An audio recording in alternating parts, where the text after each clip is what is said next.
Jeremy Corbyn re-elected Labour leader in UK. Britain's Labour leader Jeremy Corbyn, who was challenged over his handling of the Brexit campaign to leave the European Union, handily won re-election Saturday as head of the divided opposition party.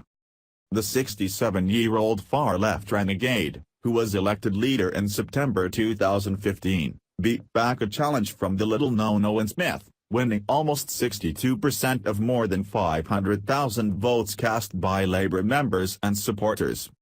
Accepting victory to a standing ovation from delegates at the party's conference in Liverpool, Corbyn said he would work to unite the party.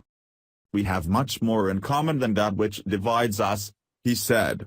"As far as I'm concerned, let's wipe that slate clean from today and get on with the work we've got to do as a party." The leadership election had been sparked by party members unhappy with Corbyn's leadership and his handling of the campaign this past spring to remain in the EU. Although Corbyn has had strong grassroots support, many Labour MPs believe his left-wing views were out of step with public opinion. Corbyn's margin of victory is larger than a year ago, but he heads a troubled party that's a long way from defeating the ruling Conservatives in the general election in 4 years, and split over whether it values political principles over gaining power. Corbyn has almost no chance whatsoever of triumphing in 2020, said Matthew Goodwin, professor of politics and international relations at the University of Kent. He is the most unpopular opposition leader in post-war history and is lagging well behind Prime Minister Theresa May in public ratings of their leadership qualities and economic competence. A poll by market research firm Ipsos Mori last month said 58% of respondents were dissatisfied with Corbyn as Labour leader.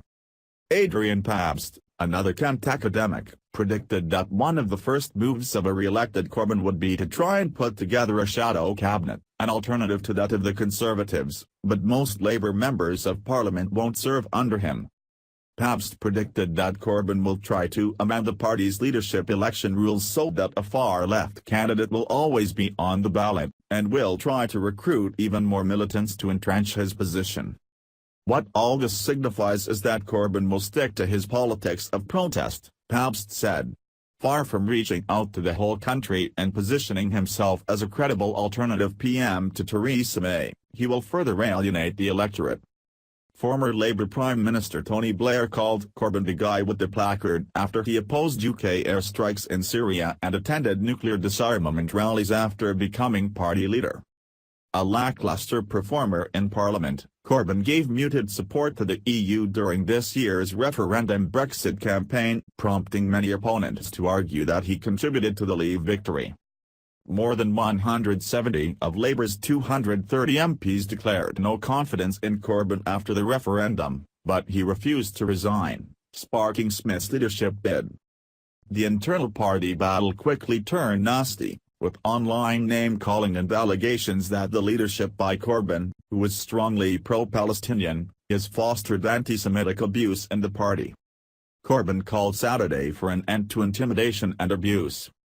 "It's not my way, and it's not the Labour way," he said.